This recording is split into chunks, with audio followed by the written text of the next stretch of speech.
Hello, I am Vivek and this is the fourth lecture of the series in which we are solving PYQs of CSAT papers 2010 onwards.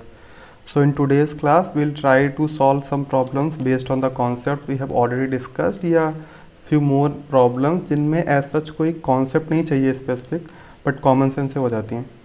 So coming to the first question, Rakesh had money to buy 8 mobile handsets of a specific company but the retailer offered very good discount on that particular handset.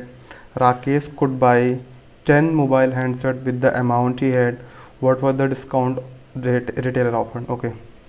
So Rakesh के पास कुछ पैसे थे, उन पैसों से वो 8 mobiles purchase कर सकता था, बट जो शॉपकीपर था उसने डिस्काउंट दिया एंड डिस्काउंट के बाद वो सेम अमाउंट ऑफ मनी से 10 मोबाइल्स परचेज कर सकता है. तो हमें ये बताना है कि डिस्काउंट कितना था और आंसर्स हैं परसेंटेज में, तो ऑब्वियसली हमें परसेंटेज डिस्काउंट बताना है.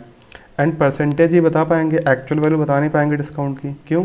क्योंकि एक्चुअल वैल्यू क्वेश्चन में कहीं दिया ही नहीं हुआ है ना, मतलब मनी एग्जैक्ट कितना इन्वॉल्व है वो दिया ही नहीं हुआ है. तो हम एग्जैक्ट डिस्काउंट कितना रुपीज़ का दिया वो नहीं बता सकते, हम सिर्फ परसेंटेज बता सकते हैं कि पहले 8 खरीद सकता था अब 10 खरीद सकता है, तो परसेंटेज चेंज कितना होगा. ओके, तो ऐसे क्वेश्चन में हम क्या करते हैं, हमें या तो इसमें अज्यूम करना पड़ेगा कि इनिशियली, हाँ ये आपको जैसे दिख रहा होगा कि जब जीरो डिस्काउंट दे रहा था, यानी कि जब डिस्काउंट नहीं दे रहा था, जब वो 8 मोबाइल्स परचेज कर पा रहा था, तब वो मार्क प्राइस पे परचेज कर रहा था, राइट. जैसे डिस्काउंट क्या होता है, mark price MP minus selling price SP, right. But अगर डिस्काउंट जीरो है, क्योंकि पहले केस में जब 8 मोबाइल खरीद रहा है तब कुछ डिस्काउंट नहीं मिल रहा उसको, डिस्काउंट अगर ज़ीरो है तो mark price minus selling price equal to zero, that is MP equals to SP. तो फर्स्ट केस में जब वो 8 मोबाइल्स परचेज कर रहा है तब मार्क प्राइस और सेलिंग प्राइस इक्वल है, तो हमेशा सेलिंग प्राइस पे कंपेयर करेगा, बट इस है ना, मतलब सॉरी परचेज करेगा. सेलिंग प्राइस का मतलब ही होता है कि जितने पे वो शॉपकीपर सेल कर रहा है, तो जितने पे शॉपकीपर सेल कर रहा है उतने पे ही कस्टमर बाई करेगा, राइट. बट इस केस में सेलिंग प्राइस मार्क प्राइस के इक्वल है क्योंकि डिस्काउंट इन्वॉल्व ही नहीं है, राइट. तो पहले केस में वो मार्क प्राइस पे परचेज कर रहा था, सेकेंड केस में डिस्काउंटेड प्राइस पे परचेज कर रहा है. तो हमें यही बताना है कि एग्जैक्टली कितने परसेंट का डिस्काउंट दिया कि 8 मोबाइल से 10 मोबाइल परचेज कर पाया हो. ठीक है, तो इसको करने के वैसे तो 2-3 मेथड हैं, मतलब सब सिमिलर ही हैं, सब में सेम कॉन्सेप्ट यूज़ होता है ना, 1-2 स्टेप डिफरेंट होता है. तो हम एक सबसे बेसिक वाला देखते हैं. हाँ, अब इसमें हमें या तो मतलब कुछ तो एज्यूम करना पड़ेगा, तो या तो हम ऐसा कर लें कि एक मोबाइल का 100 रुपीज़ मान लें, या ऐसा कर लेते हैं कि टोटल मनी उसके पास कितना है वो एज्यूम कर लेते हैं. क्योंकि आप देखिए 8 मोबाइल्स वाला जो केस है उसमें भी टोटल मनी जो इन्वॉल्व है वही टोटल मनी 10 मोबाइल वाले केस में भी इन्वॉल्व है, तो वो 2 बार कैलकुलेशन में आएगी. तो टोटल मनी एज्यूम करना वैसे ज़्यादा बेनिफिशियल होगा यहाँ पे. तो टोटल मनी हम कुछ भी ले सकते हैं, मान लेते हैं उसके पास 1 ही रुपये थे, 1 रुपये में ये सब खरीद रहा था, है ना. मान लेते हैं कभी कि जो 10 रुपये थे, है ना. फिर मान लेते नहीं 100 थे, या कुछ भी ले लेते हैं, मान लो है ना 1 लाख ले लेते हैं कि उसके पास इतने पैसे थे, इसमें से वो 8 मोबाइल खरीद रहा था. आपको इसमें वो नहीं देखना है कि भाई ये प्रैक्टिकल है कि नहीं, कि 1 रुपये में 8 मोबाइल कैसे खरीद रहा है ना, वो सब नहीं जानना है. हमें बस कुछ भी एज्यूम करके जो वैल्यू से कैलकुलेशन कन्वीनियंट हो एंड छोटी हो उससे हमें परसेंटेज चेंज निकालना है. तो इसमें सबसे अच्छा तरीका होता है, अगर टोटल मनी मानना है तो आप इन दोनों का LCM जो आ रहा है उसको टोटल मानिए. क्यों? क्योंकि हमें देखिए, अगर हमने टोटल मनी कुछ माना है और हमें पता है कि 8 मोबाइल हैंडसेट परचेज कर सकता है, तो एक मोबाइल हैंडसेट का कॉस्ट कितना होगा, टोटल मनी ये होगा ना, टोटल मनी डिवाइड बाई 8, है ना, और 10 जो केस लिया उसके हिसाब से डिवाइड करेंगे. तो हमेशा 8 और 10 से इसको डिवाइड करना पड़ेगा. तो जो टोटल मनी है अगर हम उसको LCM में एज्यूम कर लेंगे 8 एंड 10 का, तो ये क्वांटिटी जो आएगी हमेशा इंटीजर आएगी, है ना, कभी फ्रैक्शन नहीं आएगा. तो आपको फ्रैक्शंस में डील नहीं करना पड़ेगा, हमेशा इंटीजर में डील करना पड़ेगा. आपको पता ही है इंटीजर में सम, है ना, कुछ भी करना काफ़ी रिलेटिवली आसान होता है एज़ कम्पेयर टू ये फ्रैक्शंस, राइट। तो बाकी एलसीएम का लॉजिक क्या है, ये हम अब तक कम से कम 5-6 प्रॉब्लम में 5-6 बार आराम से डिस्कस कर चुके हैं। तो आपने अगर प्रीवियस वीडियोस नहीं देखे हैं तो उनको देखिए, मतलब ये आपको एकदम अच्छे से क्लियर होगा। राइट। तो अब इनका एलसीएम कितना होगा, एलसीएम ऑफ 10 एंड 8 40। अब ये कैसे आया, वैसे तो आता ही होगा, 90% लोग को तो पता ही होगा कि ये कैसे आया। मतलब ये क्विकली निकलना चाहिए। अब इसके लिए नहीं कि आप पूरा प्रॉपर अब लिख रहे हैं, कैलकुलेट कर रहे हैं ना, वो टाइम अब वो कर रहे हैं तो अब टाइम वेस्ट है। अगर आपने प्रीवियस क्लासेस देख रखी हैं एंड अभी भी वो कर रहे हैं तो टाइम वेस्ट है। राइट। बट अगर फिर भी अगर कर भी रहे हैं तो ठीक है, अभी कर लें, बट एग्ज़ाम में नहीं करना है, एग्ज़ाम में डायरेक्टली लिखना है। तो आपको अगर थोड़ा भी डाउट है कि एलसीएम कैसे निकालते हैं तो आप प्रीवियस वीडियोज़ में कवर कर रखा है। राइट। तो 40 रुपीज़ टोटल है उसके पास, है ना। तो इनिशियल जो कॉस्ट थी एक मोबाइल की वो कितनी आएगी, उसको हम क्या बोलेंगे, एमपी, है ना। हमने यहाँ डिस्कस कर रहे हैं कि इनिशियली वो कितने पे परचेज़ कर रहा था, मार्क प्राइस पे परचेज़ कर रहा था, बाद में वो किस पे परचेज़ कर रहा था, सेलिंग प्राइस पे। मतलब दोनों बार हमेशा शॉपकीपर सेलिंग प्राइस पे ही बेचेगा, हमेशा कंज्यूमर जो सेलिंग प्राइस है उसी पे खरीदेगा। जो शॉपकीपर के लिए सेलिंग प्राइस होगी, कंज्यूमर उसी पे खरीदेगा। राइट। तो आपको ये कंफ्यूज नहीं होना कि हाँ mark price, but initially mark price जो है सेलिंग प्राइस के इक्वल ही थी। राइट। तो वो कितना आ जाएगा, 40 टोटल मनी उसके पास था, 8 मोबाइल हेडसेट वो खरीद सकता था, तो कितना आया, 5 रुपीज़, है ना। इनिशियली जितने पे वो परचेज़ कर रहा था वो आया 5 रुपीज़। तो इसको आप एमपी बोल लीजिए या SP1 बोल लीजिए। राइट। इनिशियल जो सेलिंग प्राइस थी SP1 और वो मार्क प्राइस के इक्वल थी। राइट। बाद वाले को आप बोल दीजिए SP2। वो कितना था, 40 रुपीज़ टोटल थे उसके पास, एंड कितने मोबाइल हैंडसेट खरीद रहा था, 10, दैट इज़ 4 रुपीज़। ये SP2 हो गया। राइट। अब आप सेकंड वाले केस के लिए आइए, है ना। फर्स्ट वाले केस अगर हम दोनों केसेस लेते हैं तो 5 रुपीज़ अपना SP1 हुआ एंड 4 रुपीज़ पर पीस अपना SP2 हुआ। बट अब सेकंड वाले केस में आइए तो SP कितना होगा, सेकंड वाले केस में पता ही है 4 रुपीज़, एंड MP कितना होगा, जो फर्स्ट वाले केस का SP था वही तो MP है। राइट। जो फर्स्ट वाले केस का SP था वही तो MP है, ये देखा ना हमने। जब डिस्काउंट जीरो है, डिस्काउंट जीरो कब है, फर्स्ट वाले केस में, तो उस केस में MP बराबर SP है। राइट। डिस्काउंट जीरो वाले केस में MP बराबर SP है, एंड डिस्काउंट जीरो अपना फर्स्ट केस में है, यानी कि फर्स्ट केस में MP बराबर SP है। तो यानी कि और आपको ये तो क्लियर है कि MP कभी चेंज नहीं होगा, है ना। हम भले से 10%, 20%, 30 कुछ भी डिस्काउंट देते चले जाएं, मार्क प्राइस तो सेम रहेगी ऑब्जेक्ट की, है ना। डिस्काउंट से अपना सेलिंग प्राइस चेंज होगी। सेलिंग प्राइस कितना चेंज हो रही है, कितना दूर जा रहा है इससे मार्क प्राइस से, वो इससे पता चलेगा कितना ज़्यादा डिस्काउंट दे दिया है। बट मार्क प्राइस तो जो उस आइटम पे मार्क्ड है एक बार वही रहेगी, तो वो सेम रहेगी। तो MP कितना हो गया अपना, 4 रुपीज़। अब आप बताइए डिस्काउंट क्या होता था, MP माइनस SP। अब डिस्काउंट परसेंटेज क्या होता था, यही discount by MP into 100। But discount actual में कितना, MP माइनस SP, तो MP minus SP by MP into 100, है ना। डिस्काउंट परसेंट यही होता था ना। डिस्काउंट परसेंट क्या हुआ, डिस्काउंट एक्चुअल में कितना हुआ है, डिवाइड बाई MP इंटू 100। अब डिस्काउंट एक्चुअल में क्या वैल्यू है, ये MP माइनस SP, तो MP minus SP by MP into 100, है ना। ये फॉर्मूला मैंने बोला था आपको कि ये वाला याद करना है ना। बहुत से मैंने बोला था नहीं याद करना, बट ये याद करना है। राइट। तो डिस्काउंट परसेंट निकाल लेते हैं। MP कितना है, MP अपना 5 रुपये, SP कितना है, SP है 4 रुपये, देन MP कितना है 5 रुपये इंटू 100, कितना है 1/5 इंटू 100, दैट इज़ 20%, है ना। ये सबसे आसान तरीका है डिस्काउंट परसेंटेज निकालने का, है ना। आप करने को तो ये भी कर सकते थे कि ठीक है हम ये मान लेते हैं कि ठीक है इनिशियल जो प्राइस है वो क्या है, 100 रुपीज़ पर पीस, है ना। एक मोबाइल हैंडसेट की प्राइस है 100 रुपीज़, है ना। तो टोटल प्राइस क्या है इनिशियली, 8 इंटू 100, राइट। तो टोटल मनी इसके पास कितना है, यही है जो इनिशियली 8 मोबाइल की टोटल प्राइस है, वही इसके पास टोटल मनी है। तो टोटल मनी कितना हो गया, 800। अब बाद में वो कितने खरीद पा रहा है, 10 मोबाइल हैंडसेट। तो बाद में जो फाइनल प्राइस है वो कितना आएगा, है ना। ये मैंने लिखा था इनिशियल प्राइस, ये है final price. 800/10, 80 rupees. 80 rupees final price है एंड 100 रुपीज़ इनिशियल प्राइस है। आपको फिर पता है इनिशियल प्राइस कौन सी वाली है, जिस पे डिस्काउंट 0 दिया था।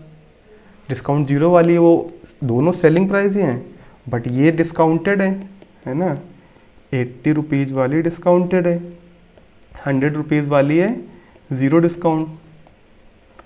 तो जीरो डिस्काउंट वाले केस में एम पी बराबर एस पी होता है, यानी फर्स्ट वाली जो ये प्राइस है सेलिंग प्राइस वो मार्क प्राइस के इक्वल है। तो अपने को पता चल गया भाई एम पी अपना 100 है, एस पी अपना 80 है। निकाल लेते हैं discount percentage, M P minus S P by M P into 100, cancel out हो गया 20, है ना। तो ये भी कर सकते थे। तो मैं दोनों मेथड से आप समझ गए, है ना। Next question, okay, the average marks of 100 students are given to be 40. It was found later that marks of 1 students were 53 which were misread as 83 the corrected mean marks.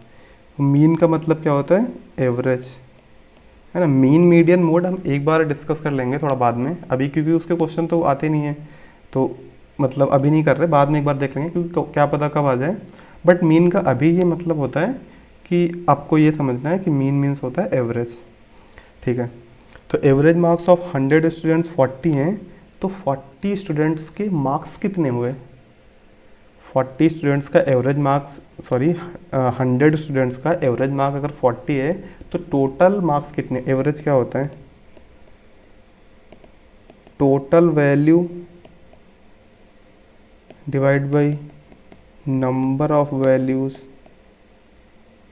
है ना। तो अब अगर यहाँ से हम निकालें टोटल वैल्यू तो क्या हो जाएगा, average into number of values, ठीक है। तो टोटल वैल्यू हमारा यहाँ पे क्या है, टोटल मार्क्स हैं। एवरेज कितना है 40, स्टूडेंट्स कितने हैं टोटल 100, राइट। तो ये 4000 मार्क्स हो गए टोटल। टोटल मार्क्स कितने हो गए 4000।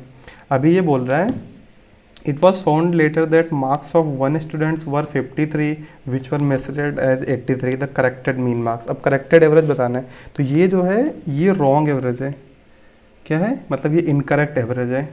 क्यों, क्या इसमें गलती है, क्योंकि एक स्टूडेंट जिसके मार्क्स थे 53 उसको गलती से, मतलब जैसे 53 थे तो उसको गलती से ऐसे कुछ लिख दिया होगा तो 83 पढ़ लिया, राइट। तो मतलब कोई जल्दी जल्दी में लिखता है जैसे कि मैं, तो 53 83 में कभी कन्फ्यूजन हो सकता है।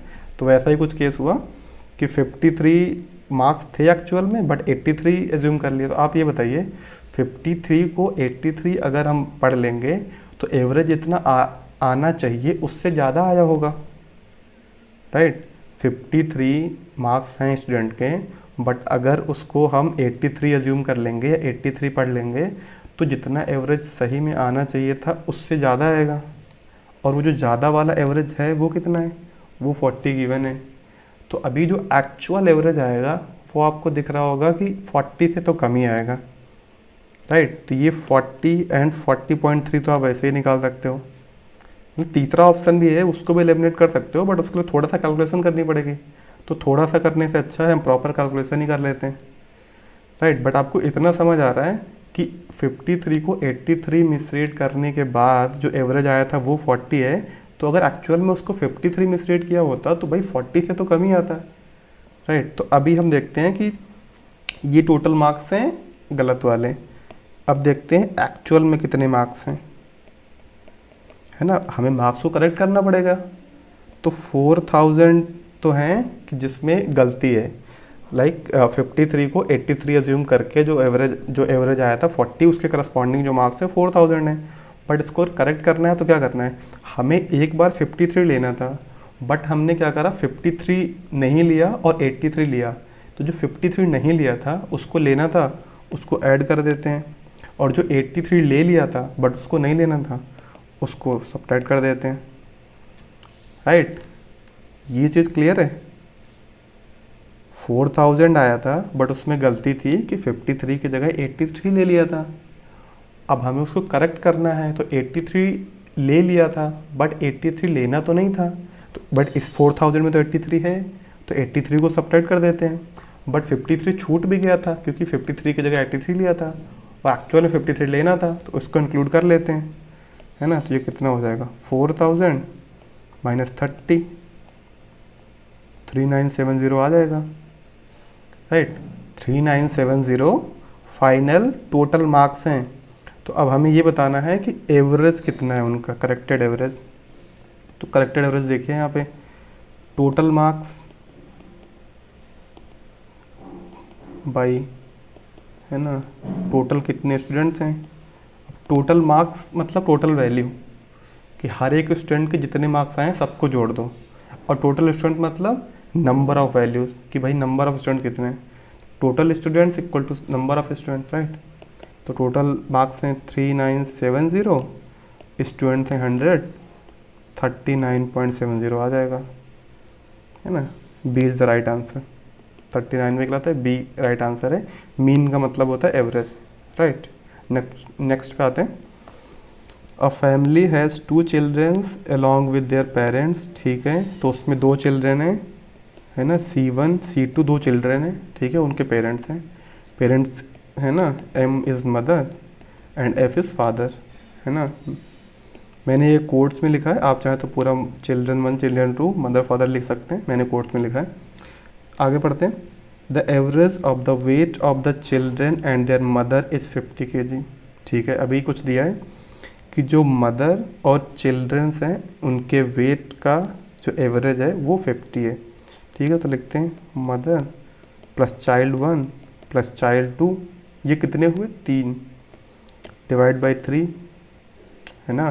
Total value by number of values, तो टोटल वैल्यू क्या है, चाइल्ड 1 का वेट प्लस चाइल्ड 2 का वेट प्लस मदर का वेट, ये हो गया total weight by number of values. Number of values में क्या है कि नंबर ऑफ पर्सन, जितने का वेट हमने ऊपर मल्टीप्लाई किया है उतने नंबर ऑफ पर्सन नीचे होने चाहिए, मतलब डिवाइड करेंगे उतनों से, इक्वल्स टू एवरेज। तो एवरेज कितना है 50। राइट, तो ये अपने को मिल गया, ये हो गई अपनी इक्वेशन 1। नेक्स्ट क्या है, the average of the weights of children and their father is. ठीक है, तो अभी क्या करा है इसने, child 1 child 2 plus father divide by 3। Child 1 plus child 2 plus father क्या हो गया, चाइल्ड 1 मतलब दोनों चिल्ड्रन प्लस फादर के वेट का सम हो गया। राइट, ये टोटल वैल्यू हो गई, divided by number of values. तो नंबर ऑफ वैल्यूज क्या, नंबर ऑफ पर्सन जितने इंक्लूड किए हैं, तो 2 चिल्ड्रन हैं, चाइल्ड 1 चाइल्ड 2 एंड फादर हैं, तो बाई 3 हो गया, इक्वल्स टू 52 है। ये इतना हमें दिया हुआ है। फिर बोल रहा है if the weight of the father is 60 kg then what is the weight of the mother. ठीक है, तो अब हमें फादर का वेट पता है एंड मदर का वेट कैलकुलेट करना है। तो हम एक काम करते हैं, है ना, इक्वेशन 1 से इक्वेशन 2 को सब्ट्रैक्ट कर देते हैं। राइट, तो क्या मिलेगा, m plus C1 plus C2 minus F plus C1 plus C2 divide by 3 equal to 50 minus 52। तो इक्वेशन 1 से इक्वेशन 1 को सब्ट्रैक्ट करने का मतलब क्या है, ये LHS है, लेफ्ट हैंड साइड में जो भी लिखा है ना, इक्वलिटी के लेफ्ट हैंड साइड में जो लिखा है वो LHS होता है, राइट साइड में जो लिखा है वो RHS होता है। तो इक्वेशन 1 के LHS से इक्वेशन 2 का LHS सब्ट्रैक्ट कर दो एंड इक्वेशन 1 के RHS से इक्वेशन 2 के RHS को सब्ट्रैक्ट कर दो। राइट, 3 कॉमन है, राइट, दोनों में, तो मैंने 3 पूरे में कॉमन ले लिया 1/3, मतलब 1/3 कॉमन ले लिया कह लो ऐसे, या ऐसे कह दो कि ठीक है हम डिनोमिनेटर का, जैसे हमें 2 नंबर्स को अगर ऐड करना होता था तो हम क्या करते थे, पहले उनके डिनोमिनेटर का बेस कॉमन करते थे, बेस कॉमन करने के बाद ऊपर वालों को ऐड करते थे, यही करते थे ना। बेस कॉमन करने के लिए एलसीएम लेते थे, वो ठीक है, वो अलग बात है। बट अल्टीमेटली करते क्या थे, बेस कॉमन करते थे, देन ऊपर वालों को ऐड सब्ट्रैक्ट जो भी होता था कर देते थे। यहाँ तो बेस पहले से ही कॉमन है, 3 3 है, राइट, तो मैंने ले लिया। तो क्या हो गया, m plus C1 plus C2, bracket open कर देते हैं, माइनस के बाद का ब्रेकेट ओपन कर देते हैं।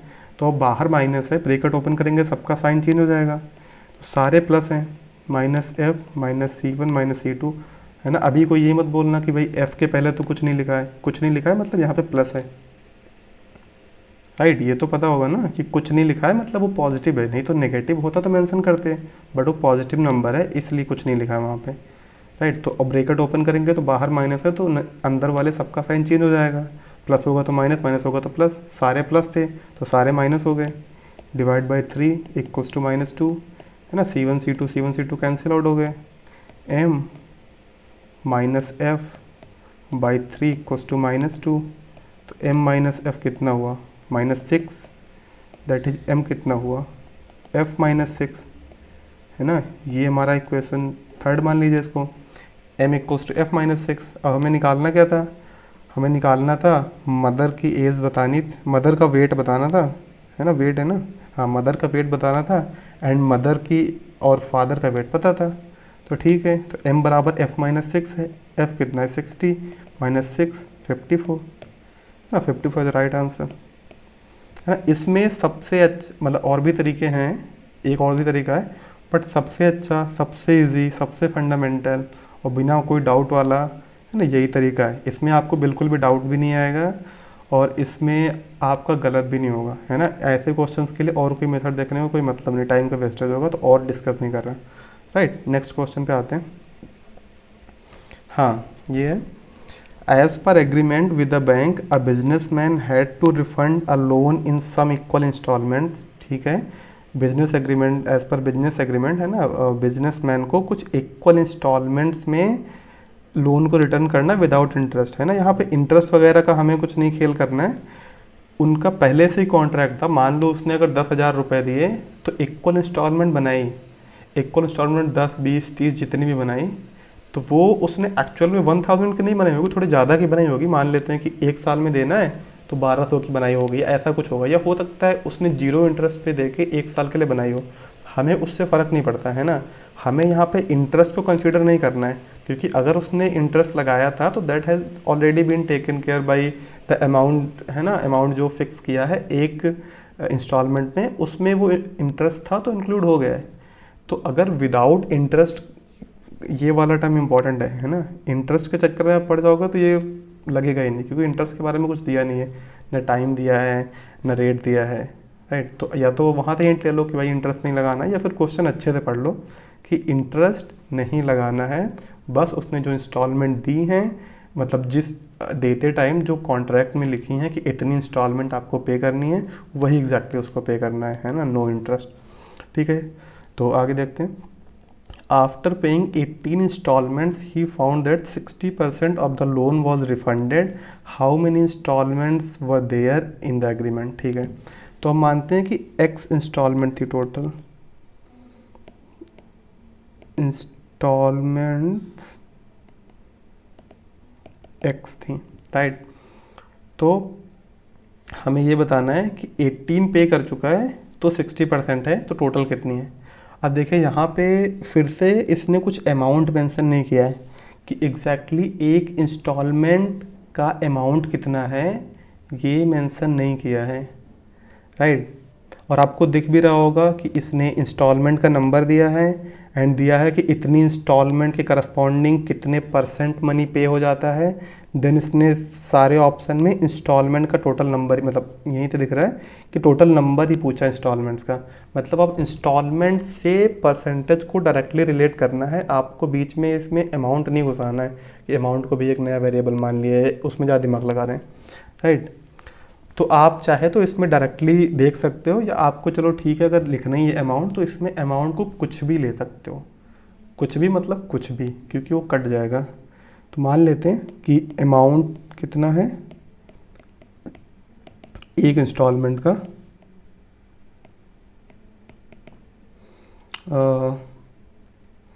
ए मान लेते हैं, राइट। एक इंस्टॉलमेंट का अमाउंट कितना है ए, तो टोटल जो अमाउंट पे करना था वो कितना हो जाएगा, एक्स इंस्टॉलमेंट थी टोटल, ए एक इंस्टॉलमेंट का अमाउंट था, एक्स इंटू ए, है ना, इतने रुपीज़। इसने पे कितना किया है, total paid till now 18 installment पे की हैं, एक इंस्टॉलमेंट का अमाउंट ए है तो 18 इंटू ए हो जाएगा, राइट। अब हमें पता है कि जितना इसने पे किया है वो टोटल का 60% है, यानी 18 ए जो है is 60% of x A, right. तो 60% ऑफ एक्स ए का मतलब क्या हुआ, 60/100 इंटू एक्स इंटू ए, है ना, 18 इंटू ए कैंसिल आउट हो गया। यही मैं बोल रहा था कि आप इसको कुछ भी मानोगे, पर इंस्टॉलमेंट जो अमाउंट है वो कैंसिल आउट हो जाएगा। मान लीजिए आप यहाँ पे 1 मानते हो तो क्या होता है, ए की जगह तो कैंसिल करने की ज़रूरत नहीं पड़ती। आप 10 मानते हो तो क्या होता, अब 1 कैंसिल हो गया तो सेम ही जगह तो 10 मल्टीप्लाई में लिखा होता, वो कैंसिल हो जाता। 100 मानते, 200, 2000 कुछ भी, अगर हमने एक पैरामीटर यानी कि जो वेरिएबल है उसको ए मान लिया है वो कैंसिल हो जा रहा है, तो ए की जगह हम कुछ भी रखते हैं, मतलब एक्स वाई जेड, मतलब कोई भी नंबर, कोई भी सिंबल कुछ भी रखते तो कैंसिल होता ना। मान लीजिए यहाँ पे हम मानते हैं 10,000 करोड़ ए की जगह, तो 10,000 करोड़ यहाँ भी मल्टीप्लाई आता, यहाँ भी मल्टीप्लाई आता, तो वो भी कैंसिल हो जाता, राइट। तो कुछ फ़र्क नहीं पड़ रहा, आप ए लिखो, 1 लिखो, 100 लिखो, जिसमें कंफर्टेबल हो, जिसमें बाकी क्वेश्चन करते हो वो लिख लो, है ना यहाँ पे। तो क्या हो जाएगा, 18 इक्वल्स टू 60/100 इंटू एक्स। बस आपको बस डायरेक्ट निकाल देना है यहाँ से, ये कैंसिल आउट हो जाएगा, 10 बचेगा, ये 3 बचेगा, x equals to 3 into 10 that is 30। x हमने माना क्या था कि टोटल कितनी इंस्टॉलमेंट्स हैं, इसने पूछा क्या है, टोटल कितनी इंस्टॉलमेंट्स हैं, 30 इंस्टॉलमेंट हैं। या आप वैसे भी कर सकते हो कि भाई अमाउंट कुछ भी हो, हमें फ़र्क नहीं पड़ता, हमें बस ये पता है कि 18 हर एक इंस्टॉलमेंट का अमाउंट बराबर है, तो हर एक बार बराबर दे रहे हैं तो इसलिए फ़र्क नहीं पड़ रहा है यहाँ पे अमाउंट कितना है। तो अब 18 इंस्टॉलमेंट्स दे चुके हैं और वे 60% हो गया है, तो कितने का 60% होगा, मान लेते हैं कि x का 60% होगा, x इंटू 60/100, ये कितना है, x इंस्टॉलमेंट थी उसका 60% अगर अमाउंट दे दिया है और हर एक इंस्टॉलमेंट में अमाउंट इक्वल है, तो 60% इंस्टॉलमेंट भी तो दे दी होगी ना, ये बात समझ पा रहे हैं। तो अगर पर इंस्टॉलमेंट अमाउंट इक्वल है और उसने 60% अमाउंट दे दिया है कुछ इंस्टॉलमेंट में, तो वो जो कुछ इंस्टॉलमेंट हैं वो 60% ऑफ द इंस्टॉलमेंट्स भी तो होंगे क्योंकि अमाउंट इक्वल था, तो बस वही इक्वल कर दिया यहाँ पे 60% ऑफ द टोटल अमाउंट, तो ये कितना हो जाएगा 18, है ना, सेम इक्वेशन बन गई, x इक्वल 30 आ जाएगा यहाँ से, है ना, ये इधर कैंसिल आउट हो जाएगा, ये इधर 3 आ जाएगा, 10 इधर चला जाएगा 30। तो आप चाहो डायरेक्टली ऐसे भी लिख सकते हो, right, 30 is the right answer. Next question, each of A B C and D has 100 rupees, A pays 20 to B, who pays 10 rupees to C, who gets 30 from D, in this context which of the following statement is not correct. ये important है ना, not correct पूछा है, correct नहीं पूछा है, ठीक है। तो पहले हम लिख लेते हैं कि इनके पास मनी है कितना कितना है, ए बी सी डी 4 हैं, सबके पास 100 है, राइट। तो हाँ, अभी क्या करा इसने, ए ने बी को 20 रुपये दे दिए, तो ए के पास 20 कम हो गए, बी के पास 20 बढ़ गए। Who pays 10 rupees to C, who pays 10 rupees to C, who कौन है यहाँ पे, हु है आपका बी, हाँ, लास्ट टाइम किसकी बात हुई थी, बी की। ए ने बी को 20 रुपीज़ पे किए, हु पेज 10 रुपीज़ टू सी, तो हु कौन होता है, जस्ट उसके पहले जिसकी बात हो रही होती।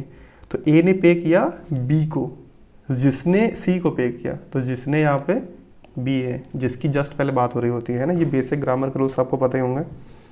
तो अब बी ने क्या करा है, 10 रुपीज़ सी को दिए हैं, तो बी के पास अभी कितने थे, 100 इनिशियली थे, 20 रुपये उसको मिले थे ए से, बट उसने 10 दे दिए और, राइट, 10 उसने किसको दे दिए, सी को दे दिए, तो सी के पास 10 हो गए, इसके पास 10 माइनस हो गए। Then who gets 30 from D, यहाँ पे हु कौन है, हु के जस्ट पहले कौन लिखा है, सी, सी की बात हो रही है ना। ए ने बी को पे किए, जिसने सी को पे किए, तो यहाँ पे जिसने पहले वाले में बी है, जिसने जिसको डी से 30 मिले, तो यहाँ पे जो हु है जिसको, वो है अपना सी, राइट। कैसे पता, क्योंकि उसको जस्ट पहले जो लिखा होता है, या आप सेंटेंस पूरा फ्लो में पढ़ोगे तो आपको दिख जाएगा कि क्या लिखा है, मतलब ये तो काफ़ी कॉमन सेंस वाली इंग्लिश है, ठीक है। तो अभी अपने को हमने यहाँ तक कर लिया था, 30 जो उसको डी से मिला है वो नहीं ऐड किया है, तो 30 ऐड हो गया, यहाँ से 30 माइनस हो गया। तो अब देखते हैं फाइनली इनके पास बचे कितने कितने। इसके पास हो गए 80, इसके पास हो गए 110, इसके पास हो गए 140, इसके पास हो गए 70, राइट। अब देखते हैं सी इज़ द रिचेस्ट, हाँ ठीक है भाई 140 इसके पास रिचेस्ट है, बट अपने को इनकरेक्ट बताना है, नॉन करेक्ट है ना, करेक्ट नहीं बताना है, right. D is the poorest, हाँ ठीक है, इसके पास 80 है, 110 है, मतलब ए के पास 80 है, बी के पास 110 है, सी के पास 140 है, डी के पास 70 है, डी इज़ द पुअरेस्ट, ये भी सही है।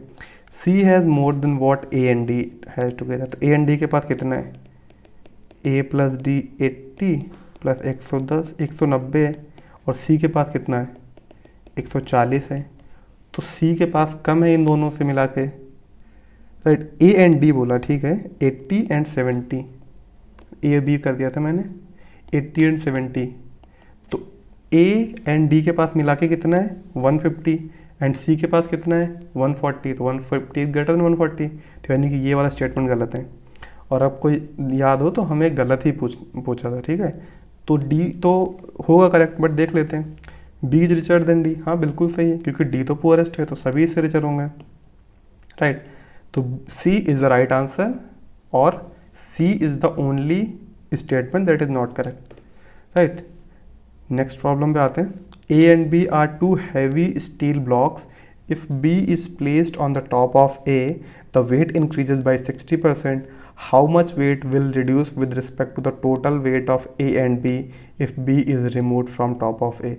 अब देखिए इसमें भी परसेंटेज में दिया है एंड आंसर परसेंटेज में पूछा है, हमें कोई ना कोई क्वांटिटी तो एज्यूम करना पड़ेगा, मतलब ए या तो हम टोटल वेट एज्यूम कर लें, है ना, या तो हम बी का वेट एज्यूम कर लें, या तो हम ए का वेट एज्यूम कर लें, कुछ ना कुछ तो एज्यूम करना पड़ेगा, राइट। अब परसेंटेज दिया है, परसेंटेज में पूछा है, कुछ ना कुछ एज्यूम करना है। यहाँ पे आपको दिख रहा होगा कि हाँ अब ऐसा भी नहीं है कोई दूसरा वेरिएबल है, नहीं तो हम इसको कैंसिल करते हैं, राइट। जैसे हमारा ये वाला केस था, इसमें हमारा एक्स जो था मेन वेरिएबल था, तो ये हमारा आखिरकार कैंसिल होना था, तो इसको हम ए डाल दिया, 1 डाल दिया, कुछ भी डाल दिया। बट यहाँ पे हम जो ए बी का ब्लॉक का जो वेट मानेंगे, चाहे ए का एज्यूम करें, चाहे बी का एज्यूम करें, चाहे ए प्लस बी का एज्यूम करें, उस पर हमें कैलकुलेशन करनी है, राइट। ये आपको समझ ही आ रहा होगा, एक कुछ एज्यूम करेंगे तभी उस पर कैलकुलेशन कर पाएंगे, और सब कुछ परसेंटेज में दिया है, क्योंकि एक ही चीज़ दिया है और वो परसेंटेज में है, मतलब सब कुछ ही परसेंटेज में है, तो सेफली 100 एज्यूम कर सकते हैं। अब 100 एज्यूम किसको करें, तो ऐसे देखते हैं कि हमें दिया क्या है, if B is placed on top of A weight increases by 60%। जो पहला स्टेटमेंट है वो ये कह रहा है कि ए रखा हुआ था, उसका कुछ वेट था, उस पर हमने बी रखा तो वेट 60% से इंक्रीज हुआ। तो हमें इसमें एज्यूम क्या कैसे करें कि अगर हमने ए के वेट को 100 मान लिया तो बी का वेट हमें पता चल जाएगा कितना 60, क्योंकि बी की वजह से 60 बढ़ रहा है, तो ए एंड बी दोनों का वेट पता चल गया, तो ए प्लस बी का वेट भी पता चल जाएगा। तो आपने ए को अगर 100 माना तो मतलब विद इन 5 सेकेंड्स है ना, you know weights of all, like A को ए का भी पता है, ए प्लस बी का भी पता है, बी का भी पता है।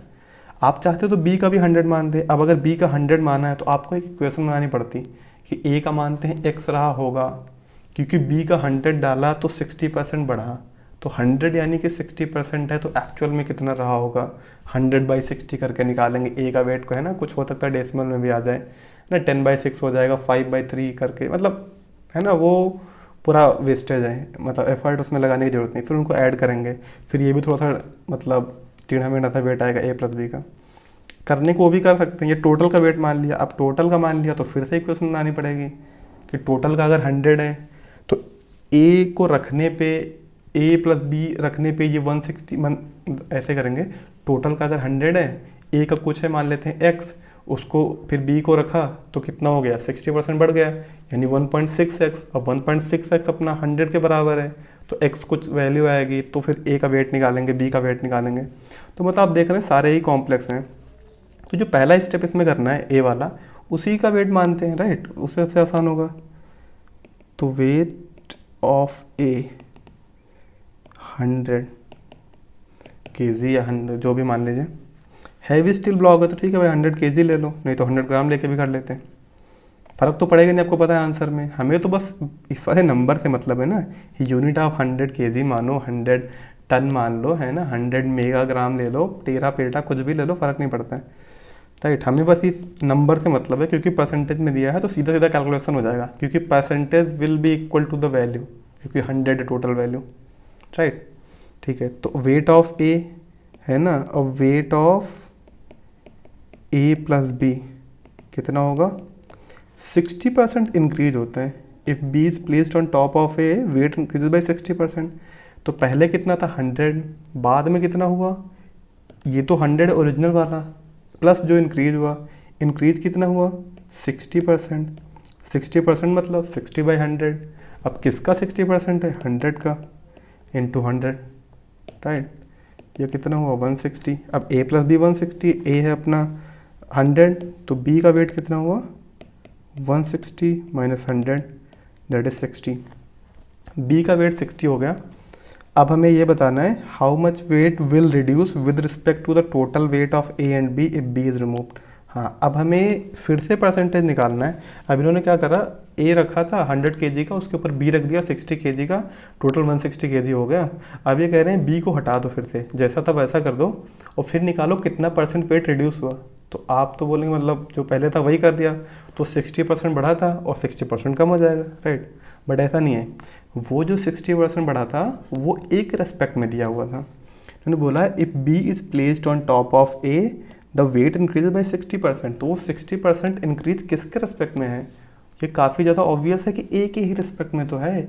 जो जस्ट जैसे जो भी एक्शन परफॉर्म किया गया, एक्शन क्या परफॉर्म किया गया कि बी को ए के ऊपर रखा है, देन कितने परसेंट इंक्रीज हुआ, तो ये एक्शन से जो इंक्रीज हुआ है वो उसके जस्ट पहले की जो कंडीशन थी उसके रेस्पेक्ट में बोलेंगे ना। तो जस्ट पहले का जो कंडीशन यही था कि भाई ए का टोटल वेट था, उसके ऊपर बी को रखा गया, राइट। तो जो बी को रखे गए से पहले जो वेट था वो ए का ही था, तो बोला 60% इंक्रीज हुआ, तो यानी कि ए के रेस्पेक्ट में इंक्रीज हुआ। बट यहाँ पे क्या है कि टोटल वेट है 160 और फिर उसने 60 को हटा दिया, तो अब जो डिक्रीज आएगा वो 160 के रेस्पेक्ट में कैलकुलेट करना है।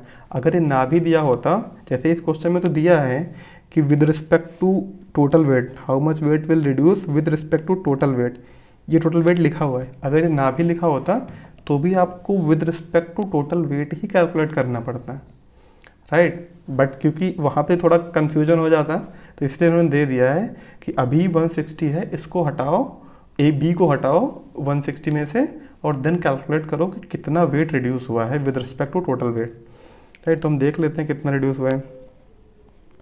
वेट एक्चुअल में बी का है कितना 60, टोटल कितना है 160, है ना। रिडक्शन कितने का हुआ है 60 का, क्यों, क्योंकि बी को तो हटाया है ना।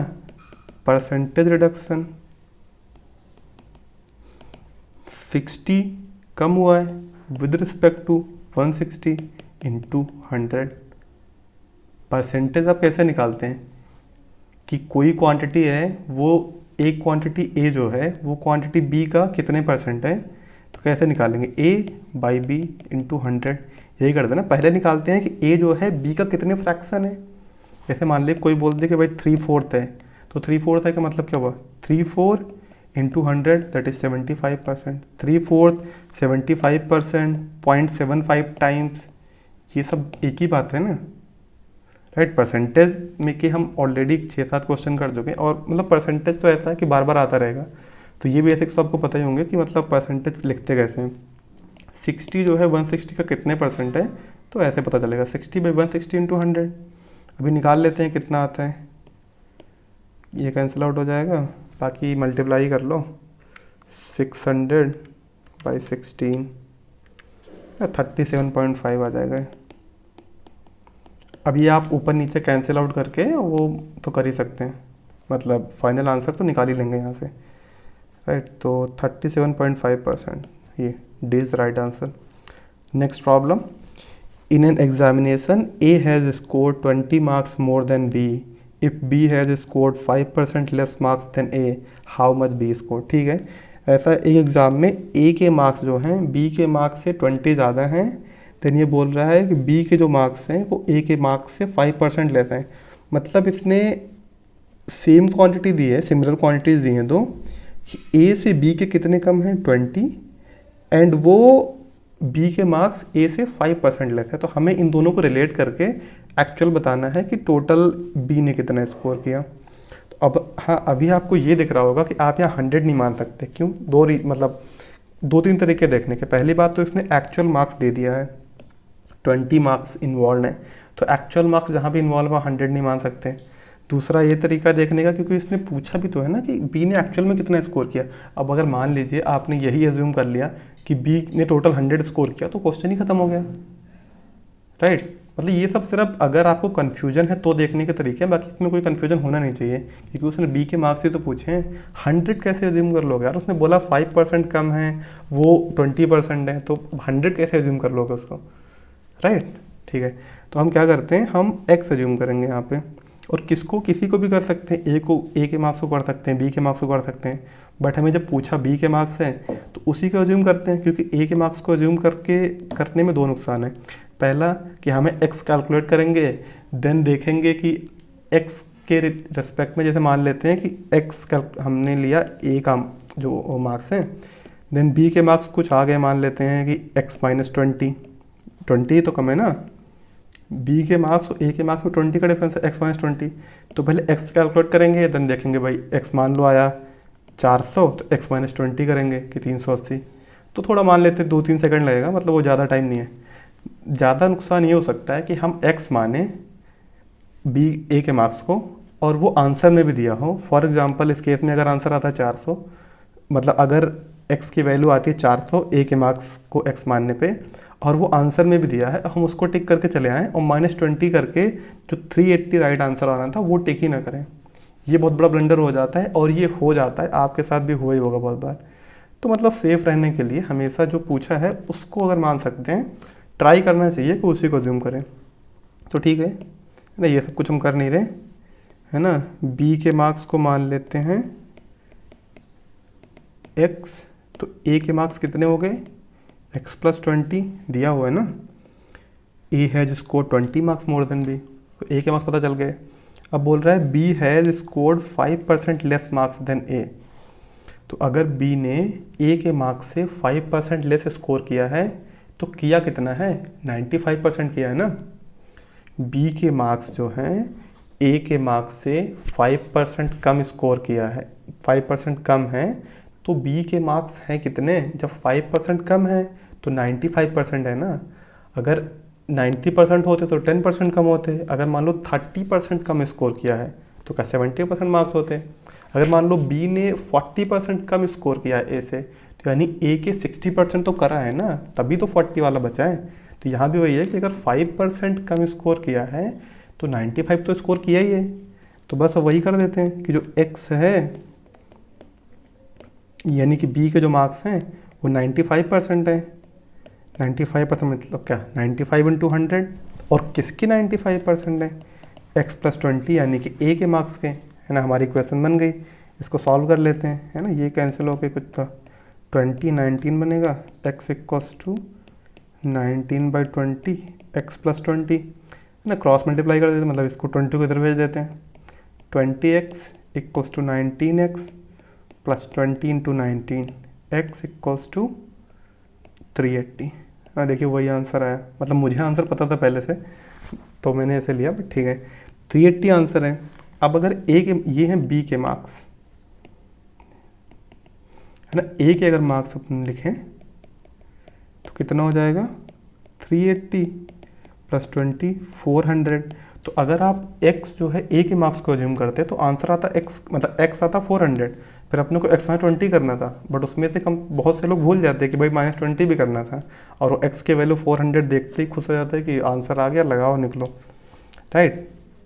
तो ये बहुत बड़ा ब्लंडर हो जाता है। तो ये न करने के लिए हमेशा यही, मतलब जो पूछा है वो जब तक मान सकते हैं तब तक अच्छा होता है, राइट। नेक्स्ट, अगर नहीं पॉसिबल होता कि इसको एज्यूम करें तो बहुत कॉम्प्लेक्स होती है कैलकुलेशन या वैसा कुछ, तो कुछ और मानते हैं। ये भी हमने एग्जांपल बहुत सारे देखे हैं, आगे भी देखते रहेंगे। बट मतलब ऐसे टाइप क्वेश्चन के लिए तो जो मान सकते हैं, अगर वो कैलकुलेट मतलब वो कैलकुलेट करने में कुछ कॉम्प्लेक्सिटी नहीं आ रही, तो जो निकालना है उसी को माने, right. Next problem, Raju has 9,000 with him and he wants to buy a mobile handset, but he finds that he has only 75% of the amount required to buy the handset. Therefore, he borrows 2,000 from a friend. Then options हैं, Raju still does not have enough amount to buy the handset. Raju has exactly the same amount as required to buy the handset. Raju has enough amount to buy the handset and he will have 500 with him after buying the handset. Okay, Raju has enough amount to buy the handset and will have 1000 with him after. ठीक है, तो हमें finally ये निकालना है कि जो राजू के पास पहले जितने रुपए थे 9000 और फिर उसके बाद 2000 मिले, वो मोबाइल परचेज़ करने के लिए सफिशियंट हैं या कम, मतलब एग्जैक्टली सेम है या कम है या ज़्यादा हैं। तो ज़्यादा है तो कितने ज़्यादा हैं, 1000 ज़्यादा है, 500 ज़्यादा है या कुछ और है, राइट। तो पहले हम ये निकालते हैं कि एक्चुअल मोबाइल की कॉस्ट थी कितनी। मान लेते हैं कि एक्चुअल कॉस्ट कितनी है या प्राइस कितनी है, x।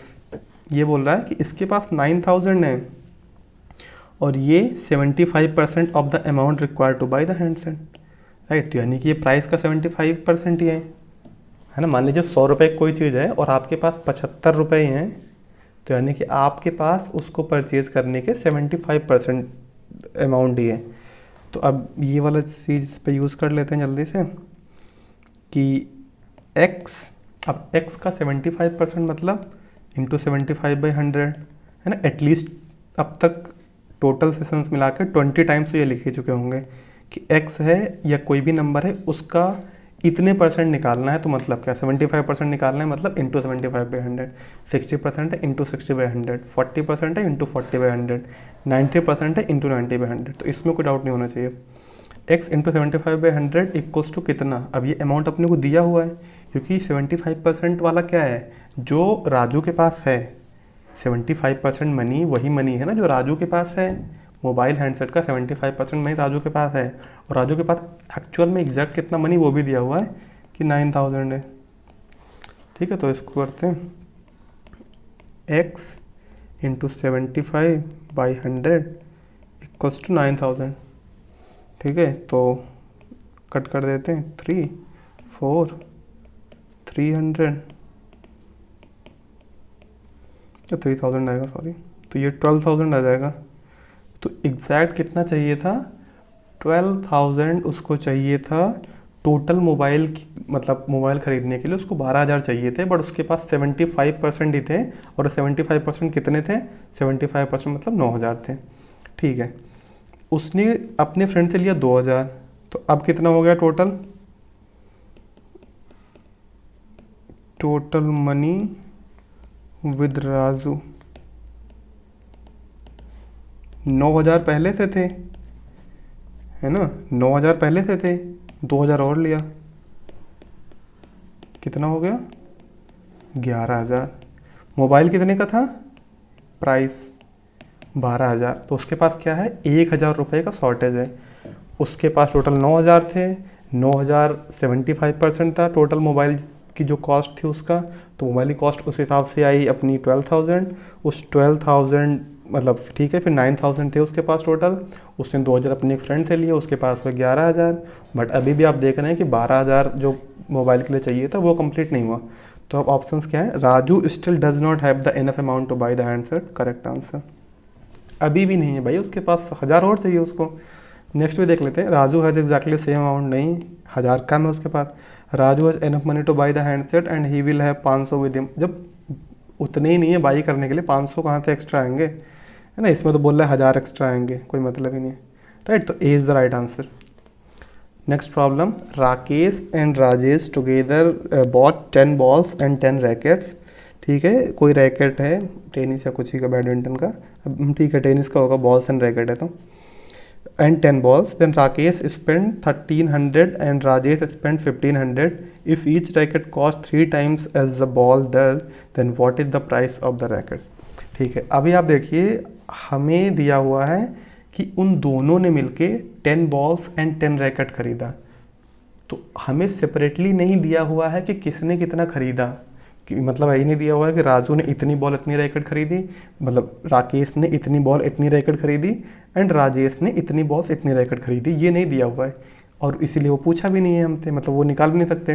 उन्होंने कलेक्टिवली कितना खरीदा है वो दिया हुआ है, बट अब अमाउंट देखेंगे तो अमाउंट अलग अलग दिया हुआ है, राइट। अमाउंट भी साथ में अगर दे देते कि इन्होंने मिला के 2800 खर्च किए हैं, है ना, तो क्या इशू होता, मतलब तब तो इनको दो नाम लेने की ज़रूरत ही नहीं थी ना भाई। राकेश एंड राजेश ने अगर 10 बॉल 10 रैकेट खरीदे हैं और 2800 खर्च किए हैं, मतलब 1300 प्लस 15 तो 2800, तो राकेश एंड राजेश बोलने की ज़रूरत नहीं थी, राकेश ही बोल देता अकेले, राइट। तो अलग अलग दिया है, ये बस कंफ्यूज करने के लिए थोड़ा सा, कि आपको इतना तो पता हो कि हाँ इसमें टोटल लेके ही करना है सॉल्व, क्योंकि बॉल्स एंड रैकेट्स कितने परचेज किए हैं ये टोटलिटी में दिया हुआ है, सेपरेटली नहीं दिया हुआ है, इसलिए सेपरेटली पूछा भी नहीं है ना। तो टोटल मनी जो स्पेंड है 1300 प्लस 1500 है ना 2800। रैकेट कितने हैं, तो हम 10 रैकेट हैं एंड 10 बॉल्स हैं। तो अगर हम ऐसा करते हैं, रैकेट की प्राइस को बोलते हैं आर एंड बॉल की प्राइस को बोलते हैं बी, तो हमें इधर दिया हुआ है कि if each racket cost 3 times the ball dash, तो R equals to 3b। Racket का कॉस्ट जो है, यानी रैकेट की जो प्राइस है वो बॉल की प्राइस का 3 टाइम्स है, ये हमें दिया हुआ था। तो रैकेट की प्राइस को हमने आर माना, बॉल की प्राइस को बी माना, तो आर इक्वल्स टू 3b, ये हमें गिवन है, ओके। और नेक्स्ट का गिवन है कि हमने 10 रैकेट 10 आर, आर जो है एक रैकेट की प्राइस है, तो 10 रैकेट में कितना अमाउंट स्पेंड होगा 10 आर, प्लस बी जो है एक बॉल का प्राइस है, तो 10 बॉल में कितना अमाउंट स्पेंड होगा 10b, इक्वल्स टू कितना है 2800। ये क्वेश्चन फाइनली ये दोनों से हमारा सॉल्व करना है। तो आपको वो चाहे क्वेश्चन में 2800 भी दे सकता था, बट 2800 देता तो रिलेटिवली थोड़ा सा ईजी हो जाता, मतलब आपके 5-6 सेकंड बचते और क्या। और कुछ लोग तो कंफ्यूज हो गए होंगे, मतलब उन्होंने थोड़ा ज़्यादा सोचा होगा कि मतलब दिया क्यों है अलग अलग, तो उनके ज़्यादा वेस्ट हो गए, राइट। बस यही ट्रिक था, मतलब बाकी तो इसमें कुछ नहीं है, आप सिंपली 2800 दिया है, 10 बॉल एंड 10 रैकेट परचेज किए हैं, रैकेट इक्वल टू 3 टाइम्स भी, मतलब ट्रिक नहीं था, मतलब ये बेसिक था, ये बता रहा हूँ, राइट। इसमें तो क्या ट्रिक है, ठीक है। तो हमारे पास एक काम करते हैं, 10 R plus 10 B equal to 2800 है, आर इक्वल्स टू 3b इसमें पुट कर देते हैं, तो क्या हो जाएगा 10 into 3b plus 10 into b equal to 2800, ये हो गया 30b, ये हो गया 10b, टोटल मिला के 40b, 40b equals to 2800, right. 40b अपना कितना हुआ 2800, तो b कितना हो गया 70। देखिए r इक्वल टू 3b यहाँ पे गिवन है, 10 आर प्लस 10 बी इक्वल 2800, क्योंकि दोनों राजेश एंड राकेश ने मिलकर 10 रैकेट 10 बॉल खरीदे हैं, तो r for price of the racket and b is price of the ball equal to 2800, क्योंकि उन्होंने कलेक्टिवली मिलकर इतना खरीदा है, अलग अलग तो हमें कुछ करना नहीं है। कलेक्टिवली अमाउंट कितना स्पेंड किया है भाई, राकेश ने 1300 एंड राजेश थोड़ा अमीर था उसने 1500, ठीक है। तो इससे हमारा बी आया 70, मतलब बॉल की प्राइस 70 है, तो रैकेट की प्राइस कितनी है हमने यहाँ पे अज्यूम किया था, आर इक्वल टू 3b है, तो रैकेट की प्राइस क्या 3 into b, that is 3 into 70, 210 है ना। अब रैकेट की प्राइस इसने पूछा था, क्योंकि उसको पता था कि आप are equal to 3b assume करोगे ही करोगे, है ना। मतलब 99.99% लोगों ने यही करा होगा कि आर इक्वल टू 3b ही अज्यूम करा होगा, फिर निकाला होगा, राइट। क्योंकि b equals to r by 3 assume करके कोई फ्रैक्शन, मतलब r इक्वल टू 3b है, तो इसको ये भी लिख सकते हैं ना, b equals to r by 3। But आपको इसका कोई सेंस बन रहा है क्या, ये कोई क्यों करेगा, फर्जी का फ्रैक्शन क्यों बनाएगा, क्रॉस मल्टीप्लाई करके इसको r को 3b नहीं कर लेगा क्या। इसने तो क्वेश्चन में भी ये नहीं बोला है कि भाई बॉल का प्राइस रैकेट के प्राइस के 1/3 है, मतलब वो भी तो बोलने का तरीका था ना, that will be same as जो यहाँ पे लिखा है, मीनिंग तो वही होता। अगर हम ऐसे बोल रहे हैं कि भाई रैकेट का प्राइस बॉल के 3 गुना है, तो ये भी तो बोल सकते हैं कि बॉल का प्राइस रैकेट के 1/3 है, बट इसने क्वेश्चन में ये भी नहीं दिया है, उसने तो r equal to 3b question में दिया है, तो extra b equal to r by 3 कोई करेगा नहीं, यानी कि b को कोई r बाई 3 नहीं पुट करेगा, बट r को 3b पुट कर देगा, तो r को 3b पुट करा तो r हट गया, आंसर में b आएगा फाइनली, यानी कि b के वैल्यू कैलकुलेट होगी सबसे पहले। और अगर किसी ने b के वैल्यू कैलकुलेट करते ये नहीं पढ़ा, पूछा क्या था b इक्वल टू 70 है, इसको मार दिया तो गलत हो जाएगा, है ना, इसलिए ए ऑप्शन दिया भी वैसे है। हमें रैकेट का प्राइस निकालना था, that will be equal to 3B, तो 3B निकालने पे 210 is the right answer. Okay, next problem. हाँ, monthly income of Peter and Paul are in the ratio 4:3, there expenses, ठीक है, उनकी जो इनकम है पीटर एंड पॉल की वो 4:3 है, their expenses are in the ratio 3:2, if each saves 6,000 at the end of the month their monthly income respectively. ठीक है, इनकी जो इनकम है पीटर एंड पॉल की मंथली इनकम, उनका रेशियो मतलब मंथली इनकम ईयरली कुछ भी लेंगे वो तो सेम ही आएगा रेशियो। तो मंथली इनकम का रेशियो है 4:3 एंड इनके एक्सपेंसेस जो खर्चे करते हैं उनका रेशियो है 3:2 और मंथ के एंड में दोनों 6,000 बचा लेते हैं। तो हमें ये बताना है कि उनकी मंथली इनकम है क्या। अब देखिए, अगर हमने 4:3 रेशियो है, अगर हमने पीटर कमाना 4 रुपये पर मंथ कमाता है तो पॉल का कितना हो जाएगा 3 रुपये। पीटर का अगर है कि भाई नहीं 400 कमाता है, पॉल का 300। पीटर अगर 4,000 कमाता है, पॉल 3,000 कमाएगा, राइट। पीटर अगर 40,000 कमाएगा तो पॉल 30,000 कमाएगा। पीटर अगर 4 लाख कमाए मतलब 80,000 कमाएगा तो पीटर 60,000 है। मतलब पीटर अगर 80,000 तो पॉल 60,000। पीटर अगर 4 lakhs तो पॉल 3 lakhs, क्योंकि इनका रेशियो 4:3 मेंटेन रखना है। तो अब कुछ भी अमाउंट ले सकते हैं, तो हम ऐसे अज्यूम करते हैं ना इसको 4x:3x। अब ऐसे रेशियो दिया हो तो आपको यही अज्यूम करना होता है, क्योंकि हमें जो रेशियो में दिया है उन्हीं की एग्जैक्ट वैल्यू को कैलकुलेट भी करना है। तो हम क्या करते थे, जो दिया होता था कि हमें जो फाइंड करना है उसको x मानते थे, बट यहाँ पे जो इन्फॉर्मेशन मतलब जो फाइंड करना है उसके रिगार्डिंग एक एक्स्ट्रा कंडीशन भी साथ साथ दी हुई है। तो उस एक्स्ट्रा कंडीशन को भी अगर हम इनकॉर्पोरेट करेंगे और हम एक ही वेरिएबल रखते हैं तो 4:3x बनेगा ना, 4x:3x बनेगा। नॉर्मली हमें कुछ निकालना होता तो क्या x मानते थे ना, सेम ही है भाई, बस दोनों इसमें दोनों का निकालना है एंड दोनों का रेशियो दिया हुआ है 4:3, इसलिए हमने 4x:3x किया। अल्टीमेटली निकालना हमको भी इसमें x ही है।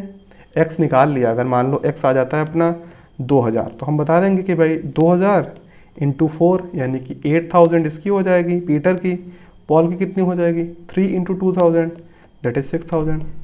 तो हमें निकालना तो इसमें मतलब x ही है ना, तो हमारा वेरिएबल यहाँ भी x है, बस क्योंकि एक्स्ट्रा कंडीशन दी थी तो इस तरह अज्यूम करते हैं।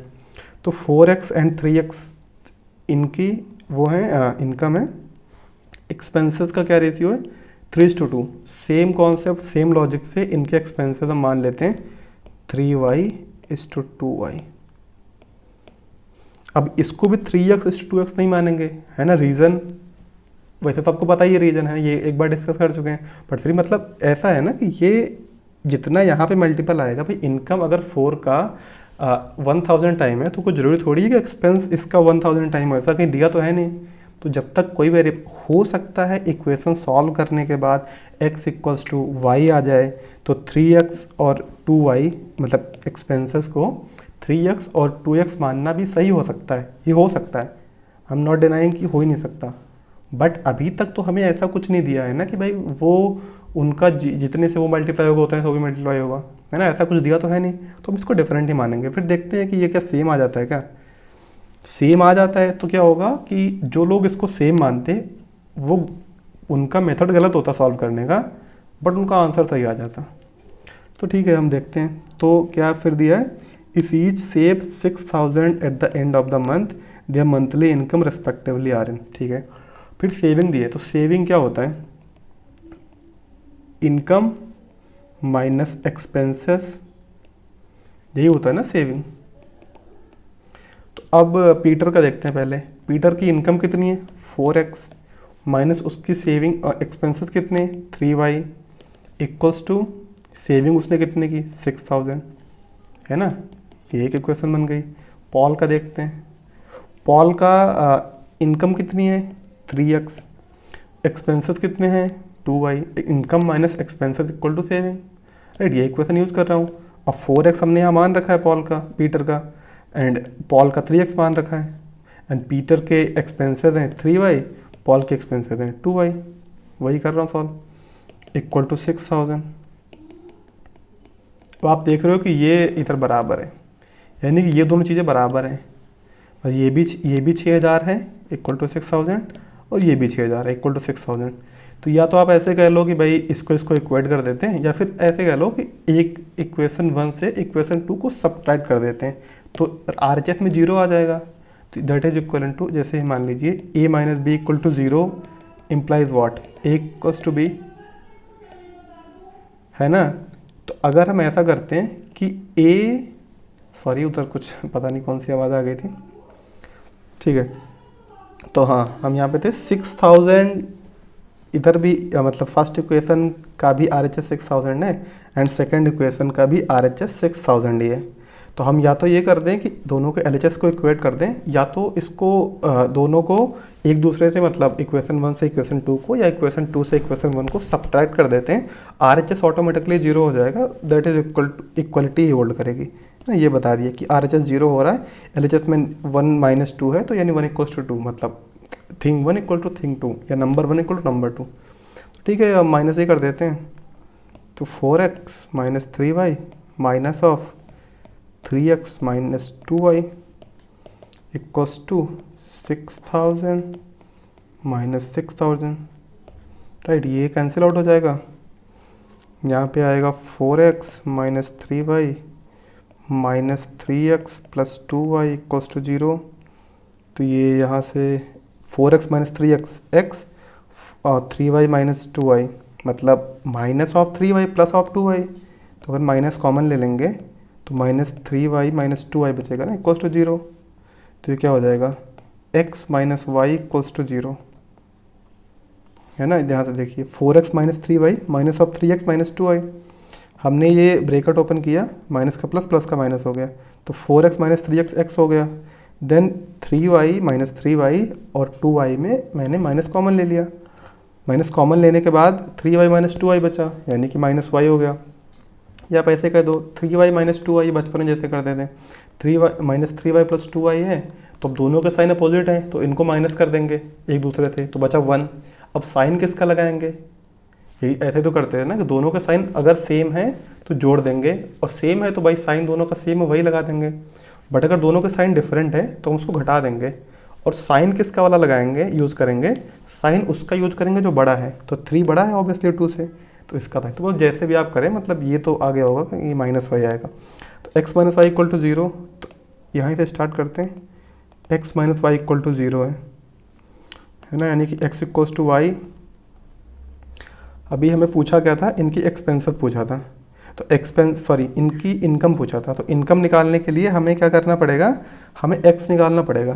तो हम क्या करते हैं, जैसे हमारे पास दो इक्वेशन है, equation 1 equation 2, right, equation 1 and equation 2, इन दोनों में किसी में भी y के जगह x डाल देते हैं, मतलब y की वैल्यू x के टर्म्स में पुट कर देते हैं। बट चूंकि हमने निकाला है यहाँ x इक्वल टू वाई है, तो वो पुट कर देते हैं इसमें, राइट। तो देखते हैं 4x minus 3y equal to 6000 है, तो पहले ही ले लेते हैं 4x minus 3y equal to 6000 है। x इक्वल टू वाई, अब देखिए हम x की जगह y भी डाल सकते हैं, बट उससे फिर y की वैल्यू आएगी, तो फिर वो हमें फिर, क्योंकि y की वैल्यू x के बराबर है, तो x की वैल्यू लिखना पड़ेगा, बट फिर भी हमें दोबारा आना पड़ेगा कि भाई x इक्वल टू वाई है, तो एक मिनट दिमाग में रखना पड़ेगा x y बराबर है। तो हम सीधा वही करते हैं, y की वैल्यू ही डाल देते हैं ना, y को x डाल देते हैं, सीधा 4x minus 3x, y equal to x है, equal to 6000, x equal to 6000। अब हमें बताना था उनकी इनकम कितनी है, उनकी इनकम थी 4x एंड 3x, तो 4x कितना हुआ 4 इंटू 6000, इधर कितना हुआ 3 इंटू 6000, 4 इंटू 6 कितना हुआ 24000, 3 इंटू 6 कितना हुआ 18000, 24000 18,000 आ जाएगा, है ना।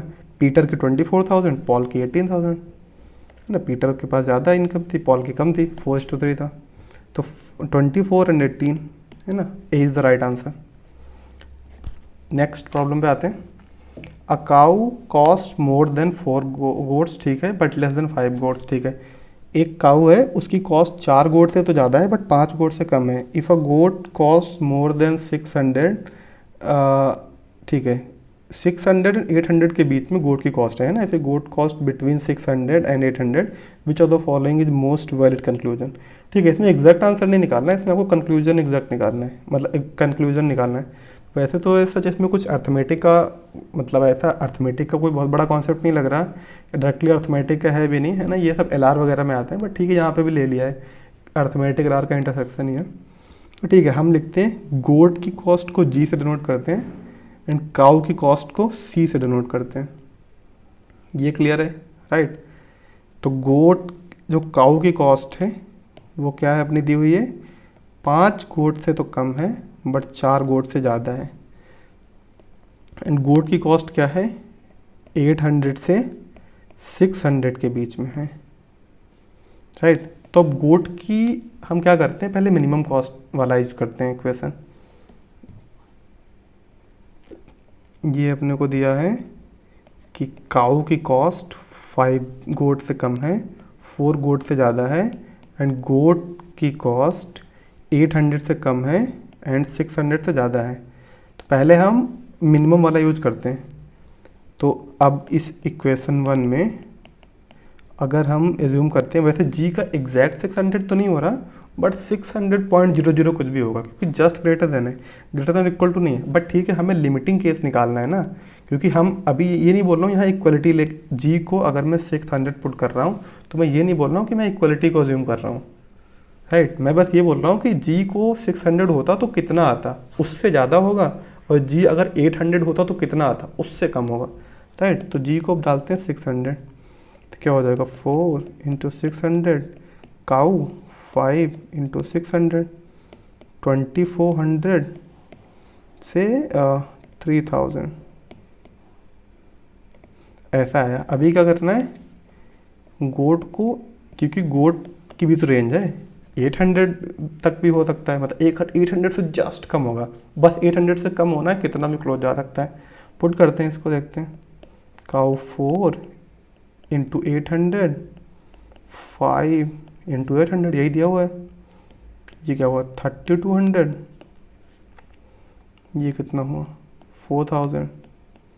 तो अब देखिए काऊ की कॉस्ट यहाँ से यहाँ तक कितनी आ गई, 2400 से 3000 तक तो यही कवर कर ले रहा है अपना ये 4 वाला, एंड 3200 से 4000, तो यानी कि अपने को 2400 से 4000 तक के बीच में सारी कॉस्ट, मतलब सारा वेरी कर सकता है। मान लीजिए हमने गोट का कॉस्ट कुछ और ले लिया है ना, तो बीच में वेरी कर सकता है, बट ये 3000 से 3200, क्योंकि आप देखिए 24 से 3000 केस 1 में आ रहा है, एंड 3200 से 4000 केस 2 में आ रहा है, बट अब ये 3000 से 3200 वाला शायद किसी में नहीं आ रहा, आपको ये कन्फ्यूजन हो रहा होगा, है ना। बट ये जो भी एजम्पशन है गलत है, क्योंकि हमने क्या अज्यूम करा है, यहाँ पे तो मिनिमम कॉस्ट ली है, तो यहाँ से मिनिमम वाला तो सही आएगा, 2400 से कम तो किसी भी कीमत पे नहीं जा सकता, क्योंकि हमने गोट की कॉस्ट भी मिनिमम ली है, मतलब इस इक्वेशन का भी मिनिमम लिया है और इस इक्वेशन का भी मिनिमम लिया है, क्योंकि यहाँ पे एक 4 टाइम गोट्स से 5 टाइम गोट्स तक हो सकता था, तो हमने 4 टाइम गोट्स लिया है और गोट्स की भी कॉस्ट कम ली है, राइट। तो दोनों मिनिमम लिया है, तो ये तो मिनिमम आएगा, और ये 4000 मैक्सिमम भी होगा, क्योंकि 5 टाइम्स गोट से जस्ट कम होना था, तो हमने अभी ये 5 टाइम्स गोट वाला केस लिया है, और गोट की कॉस्ट 800 तक होनी थी मैक्सिमम, तो 800 भी ले लिया, तो ये मैक्सिमम होगा। बट ये दोनों बीच में, मतलब ये दोनों भी आपस में, मतलब इनके अलावा कुछ और नहीं होगा, ये नहीं कह सकते, क्योंकि हमने अभी लास्ट वैल्यू दिया। मान लीजिए अगर आप 7000 लेते हैं, 7000 एज्यूम करते हैं, तो कितना आता, मिनिमम वाले से आता 2800, मैक्सिमम वाले से कितना आता 3500, तो इसमें तो कवर हो जाएगा पूरा भाई, 2800 टू 3500 आ जाएगा ना। अगर गोट का हमने, क्योंकि गोट को हम 600 से 800 तक ले सकते थे, मान लीजिए 700 लिया कि 700 है गोट की कॉस्ट, तो ये यानी कि 700 गोट की कॉस्ट के करस्पॉन्डिंग काऊ की कॉस्ट कितनी हुई 2800 से 3500, तो अपना जो 3000 से 3200 छूट रहा था वो आ जाएगा। मतलब ये जस्ट एक 7000 की एग्जांपल लिया है आपको ये बताने के लिए कि मतलब ऐसा मत, क्योंकि शायद ऑप्शन में दिया नहीं होगा, बट अगर अच्छा क्वेश्चन बनाता तो वो दे देता कि 3000 से 3200 का एरिया छोड़ के बाकी यहाँ से 2400 से 4000 तक कवर करेगा, और उसको बहुत सारे लोग लगा के आते सही, बट वो गलत है, क्योंकि हमने तो भाई मिनिमम जब कॉस्ट ली है 600, यहाँ से मिनिमम तो मिनिमा कंफर्म बोल सकते हैं कि हाँ मिनिमा तो ये गारंटेड है, मैक्सिमा वाला को नहीं बोल सकते ना कि इससे ज़्यादा नहीं आ सकता या इसके बीच में नहीं आ सकता, राइट। अब ये थोड़ी बोल देंगे कि 3000 से ज़्यादा कुछ नहीं आएगा, इस मतलब हमने केस मिनिमम वाला लिया है, तो मिनिमम वाला केस लेके तो मिनिमम वाले का ही असर्टेन कर पाएंगे ना। आपको नहीं ज़्यादा समझ आ रहा होगा ये बहुत अच्छे से, तो आप इसको याद रख लीजिए कि ऐसे जब भी दो इनइक्वालिटी हो तो जब ऐसे कंपेयर करते हैं तो जब मिनिमम वाला केस लेंगे दोनों में तो जो फाइनल वैल्यू होगी उसका भी मिनिमे को ही हम मतलब सर्टेन हो पाएंगे, मैक्सिमा का नहीं हो पाएंगे, राइट। और जो मैक्सिमा लिया है कि इधर भी मैक्सिमा लिया मतलब 5G भी लिया और G की वैल्यू भी मैक्सिमम ली तो 4000 है, ये पक्का है कि इससे ज़्यादा नहीं जाएगा। बट इसके बीच में कितना होगा वो हमें मैनुअली चेक करना पड़ सकता है। जैसे 3000 से 3200 के बीच का, बाकी तो कवर कर ही रहते हैं दोनों, तब 3000 से 3200 के बीच का आपको डाउट आया तो आप ये देखो ना, जैसे 4G से 5G था वो ठीक है, बट तो ऐसा भी हो सकता था ना कि 4.1G हो, 4.7G हो, है ना, 4.9G हो। हमने ये सब थोड़ी नहीं चेक करा है, हमने 4G और 5G चेक करा है। और ये 600 से 800 तक था तो 612 भी हो सकता है ना, 618 भी हो सकता है, 627 भी हो सकता है ना, 696 भी हो सकता है, 715 भी हो सकता है ना, 780 भी हो सकता है, कुछ भी हो सकता है ना इनके बीच में। तो यानी कि वो बस ये गलती नहीं करना है कि ऐसा कुछ क्वेश्चन होता कि 3000 से 3200 वाला एरिया उसने छोड़ दिया होता तो आप छोड़ के आ जाते हैं, राइट। ये वेरीफाई कर लेना कि पूरा ही स्पैन होगा, मतलब मिनिमा वाला सिर्फ असर्टेन करेगा ये। अगर मिनिमा का केस है, मैक्सिमा का केस है तो मैक्सिमम वाले को गारंटी से बोल सकते हैं, बाकी बीच का आपको मैनुअली चेक करना पड़ सकता है अगर डाउट है। बाकी थोड़ा सा अगर थोड़ा मतलब दिमाग में अब तक बैठ गई होगी बात तो दिख जाएगा कि हाँ ये तो कवर कर ही लेगा। कोई भी एग्जाम्पल ले लो, है ना, जैसे हम मैंने 7 का ही ले लिया, 2800 से 3500 हो गया, 3000 से 3200, 200 का गैप खाली छूट रहा था, 2800 से 3500 कवर कर दिया इसने, राइट। ठीक है। A cow cost more then 2500, अपना क्या था 2400 से 4000, है ना, ये आंसर आया था ना। तो मोर देन 2500 नहीं, कोई ज़रूरी नहीं है क्योंकि कम भी हो सकता है भाई, 2400 का है। एक काउ कॉस्ट लेस देन नहीं, मतलब ये भी 3600 से कम हो को जरूरी थोड़ी ना है ना। A cow cost between 2600 and 3800 नहीं, बिल्कुल ज़रूरी नहीं है। अ काउ कॉस्ट बिटवीन 2400, हाँ ये अपने निकाला है ना, D is the right answer. Next, a person bought a car and sold it for 3 lakhs, if he incurred a loss of 20% then how much did he spend to buy the car। ठीक है, एक आदमी ने एक car को 3 लाख में बेचा है और उसको जो लॉस हुआ है वो कितना हुआ है 20% का। तो हमें ये बताना है कि एक्चुअल में उसने कितने की खरीदी थी, है ना। तो यहाँ पे हमें कॉस्ट यानी कि जो सीपी है वो पता करनी है, तो उसको मानते हैं एक्स। एसपी अपने को दिया हुआ है 3 lakhs, राइट। हमें लॉस दिया हुआ है 20%। तो लॉस परसेंटेज का फॉर्मूला आपको याद होगा कि एक्चुअल में जो लॉस होता है, तो एक्चुअल में लॉस क्या होता है सी, मतलब एक्चुअल में लॉस मतलब लॉस वैल्यू में, तो C P minus S P by C P into 100, यही होता है ना। अगर गेन होता तो S P minus C P by C P into 100, loss है C P minus S P by C P into 100, नीचे हमेशा डिवाइड बाई सी पी आता है। इधर सी पी बड़ा है क्योंकि लॉस हो रहा है, सी पी पहले आया। गेन वाले में एस पी ज़्यादा होता है, बेचता ज़्यादा पे खरीदता कम पे, तो एस पी पहले आता है। ये करते क्यों हैं, क्योंकि भाई लॉस पॉजिटिव हो। इसने ये नहीं बोला कि लॉस -20 है, अगर ये बोलता लॉस -20 है तो उसका क्या मतलब होता कि गेन 20% है, राइट। क्योंकि डबल नेगेशन हो जाता है ना, double negative equal to positive, negative negative positive होता है, राइट। ठीक है, तो लॉस परसेंटेज ये अपने को 20 दिया हुआ है, सीपी अपने को वही निकालना है, पता नहीं है। एसपी अपने को पता है कितना है 3 लाख, डिवाइड बाई सीपी वही अपने को निकालना है, इंटू 100। इधर आ जाते हैं तो 20/100, 100 को इधर ले आता हूँ। ये x दोनों टर्म को x minus 3 lakhs by x था, ये x लिखा हुआ है ना, x minus 3 lakh by x, दोनों को अलग अलग कर लेता हूँ। तो एक आ जाएगा x बाई एक्स माइनस एक आ जाएगा 3 lakhs by x, 2 equal to 1 minus 3 lakhs by x, right. अभी आप देखिए काफ़ी सिंपल है, सॉरी ये हो जाएगा अपना 2/10, है ना, 1 0 कैंसिल हुआ तो 3 lakhs। अब ये 3 lakhs सबको बार बार 3 lakhs 3 lakhs 3 lakhs लिख रहा हूँ, इसको भी आप कुछ भी लिख लो, ए लिख लो, 3 लिख लो, है ना, 3 लिख लो मतलब 3 लाख है, अपने हिसाब से लिख लो, मैं भी पूरा ही लिख दिया इस बार, है ना। मतलब यूजुअली मैं खुद के लिए सॉल्व करता हूँ तो कभी ऐसा पूरा 3 लाख नहीं लिखता हूँ, राइट। अभी समझाने के लिए तो आप ना बीच में कन्फ्यूज ना हो जाओ कि भाई 3 कहाँ से आ गया, है ना, 3 लाख था इसलिए कर दिया है। बाकी आप 3 लिखो, इसको कोई फ़र्क नहीं पड़ता, अपने बस मन में होना चाहिए कि 3 का मतलब क्या था, ठीक है। तो 1 माइनस 2/10, तो 1 माइनस 2/10 कितना हुआ, 8/10। ये कितना है, 3 lakhs बाई एक्स, तो अपने को बस यही बताना था कि x कितना है, तो आ गया 3 lakhs इंटू 10/8। अब इसको ऐसे सिंपली कर लो कि 30 lakhs बाई 8। अब 30 lakhs बाई 8 जितना होगा वही आएगा एक्चुअल में, तो 30/8 कर लो, लैक्स लास्ट में लिख देना। तो 30/8 करोगे तो कितना आएगा, 3.75। x इक्वल्स टू अपना ये आ गया था ना, 3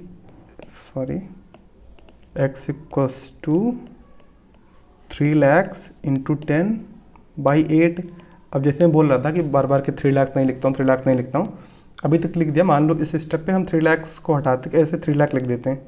3 lakhs इंटू 10/8 बराबर कितना, 30 लाख/8।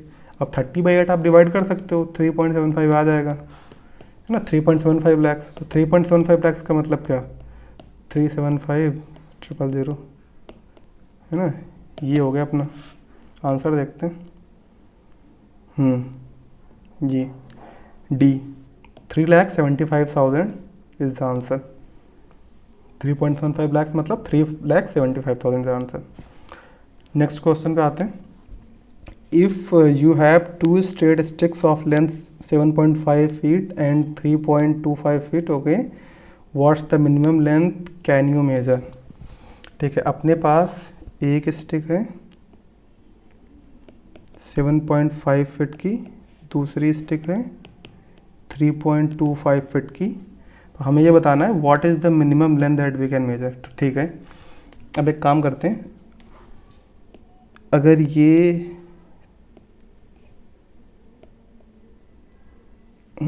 अपनी बड़ी वाली है 7.5 फीट और ये अपनी 3.25 फीट वाली है, तो आप ये सोचिए कि हम दोनों स्टिक को अगर बगल बगल रख दें तो हम क्या क्या मेजर कर सकते हैं। हम ये तो कर सकते हैं कि भाई 7.5 फीट डायरेक्टली 7.5 फीट की अपने पास एक स्टिक ही रखी हुई है, तो 7.5 फीट तो हम डायरेक्टली मेजर कर ही लेंगे। हमें 3.25 फीट मेजर करना हो तो भी मेजर कर लेंगे। कैसे, क्योंकि 3.25 फीट की तो स्टिक है, तो भाई देख लेंगे। आपके पास अगर 1 मीटर की स्केल है तो आप 1 मीटर मेजर नहीं करोगे क्या, कुछ भी कर सकते हो मेजर, राइट। तो अब हमारे, बट इसमें बीच में मार्किंग नहीं है, राइट, ये स्केल नहीं है, ये स्टिक है। मतलब अज्यूम करिए कि आपके पास 1 मीटर की स्टिक है तो उससे 1 मीटर मेजर कर सकते हो, 2 कर सकते हो, 1 के मल्टीपल में कुछ भी कर लोगे, है ना। बट हमें क्योंकि यहाँ पे मिनिमम वाला अभी फाइंड करना है तो हम मल्टीपल में नहीं जा रहे हैं। मल्टीपल में तो इनफाइनाइट तक मेजर कर सकते थे। 1 मीटर से क्या कर 10 करोड़ मेजर नहीं मेजर कर पाओगे क्या, बिल्कुल कर लोगे। 10 करोड़ बार उसको, है ना, 10 करोड़ टाइम्स होना चाहिए उस स्टिक का। तो हम मैक्सिमम में नहीं जा रहे क्योंकि मैक्सिमम का सेंस नहीं बनता, वो इन्फिनिटी चला जाएगा। क्वेश्चन में मिनिमम पूछा है तो हम मल्टीपल में नहीं जा रहे हैं, अभी हम कम पे आ रहे हैं, कम से कम कितना कर सकते हैं। तो 7.5 फीट कर सकते हैं इस स्टिक से, लंबी वाली से, छोटी वाली से 3.25 फीट कर सकते हैं। बट अब ऐसे सोचिए, अगर हमने छोटी वाली और बड़ी वाली को ऐसे बगल बगल रख दिया तो ये वाली लेंथ कितनी आ जाएगी, ये लेंथ 7.5 माइनस 3.25, राइट। तो 7.5 माइनस 3.25 कितना हो जाएगा, 4.25 हो जाएगा, 4.25 हो जाएगा, राइट। 7.25 माइनस 7.5 माइनस 3.25 अपना 4.25 आएगा। अब अपने को क्या पता है, अपने को ये 4.25 पता है, ये वाली लेंथ, और अपने पास अभी क्या क्या है, अपने पास एक 7 मतलब ये 4.25 पता करके इसको मार्क कर लिया। मान लो ये बना लिया मार्क, है ना, ये सेम मार्क है ना। ये 4.25 का दोनों स्केल रखिए बगल बगल, 4.25 से 7.5 अपने को पता है, 3.25 पता है, ये एंड मैच कराया, ये एंड जहाँ पे मैच हो रहा है वहाँ से लेके इसके स्केल के एंड तक 4.25 होगा, उसको मार्क कर लिया, दोनों स्केल हटा लिए मान लीजिए। अब दोनों स्केल हटा लिए, अब अपने पास ये डिस्टेंस कितनी है, 4.25। अपने पास अभी और क्या है, अभी अपने पास 2 स्केल हैं, 7.5 वाली, वो तो इससे ज़्यादा है तो काम नहीं आएगी। अपने पास 3.25 फीट की भी एक और स्केल है। अगर हमने उसको मान लीजिए यहाँ बगल में रख दिया इसके, तो ये डिस्टेंस कितना हो जाएगी 3.25 फीट, है ना। इसमें हम इंटरेस्टेड नहीं, क्योंकि ये तो हमें पता है कि भाई 3.25 फीट तो मेजर कर ही सकते हैं, 4.25 भी मेजर कर सकते हैं, 7.5 भी मेजर कर सकते हैं। तो अब तक में मिनिमम 3.25 फीट ही है जो कि डायरेक्ट स्केल दी हुई थी। तो हमें बट ये बताइए कि ये वाला कितना होगा। 4.25 का मार्किंग अपने पास पहले से था, 3.25 हमने स्केल रखा, वही वाली स्केल जिस मैं फिर से बताता हूँ आपको पूरा कि हमने किया क्या है। 7.5 फीट की स्केल थी, 3.25 फीट की स्केल थी। हम 7.5 फीट डायरेक्टली मेजर कर सकते हैं, बिल्कुल कर सकते हैं। 3.2 फीट कर सकते हैं मेजर, बिल्कुल कर सकते हैं। हमने दोनों स्केल को बगल बगल रखा, इसके एक एंड को मैच कराया, दूसरे एंड पे जहाँ पे 3.25 वाली ख़त्म हो रही थी वहाँ से लेके 7.5 फीट के एंड वाली तक मार्क किया। वो डिस्टेंस कितनी हो जाएगी, दोनों स्केल का जो डिफरेंस है 4.25। अब दोनों स्केल हटा ली, अब 4.25 वाला जो मार्किंग है उसके एंड को 3.25 फीट वाली स्केल के एंड से जब मैच कराया तो ये एंड तो मैच है, ठीक है। जहाँ पे स्केल ख़त्म हो रही वहाँ तक टोटल डिस्टेंस कितना है 3.25। वहाँ से लेके ये डिस्टेंस जहाँ पे स्केल ख़त्म हो रही, यहाँ से लेके मार्किंग के एंड तक गए तो कितना है 4.25 माइनस 3.25। यही तो किया था ना यहाँ पे, 7.5 माइनस 3.25।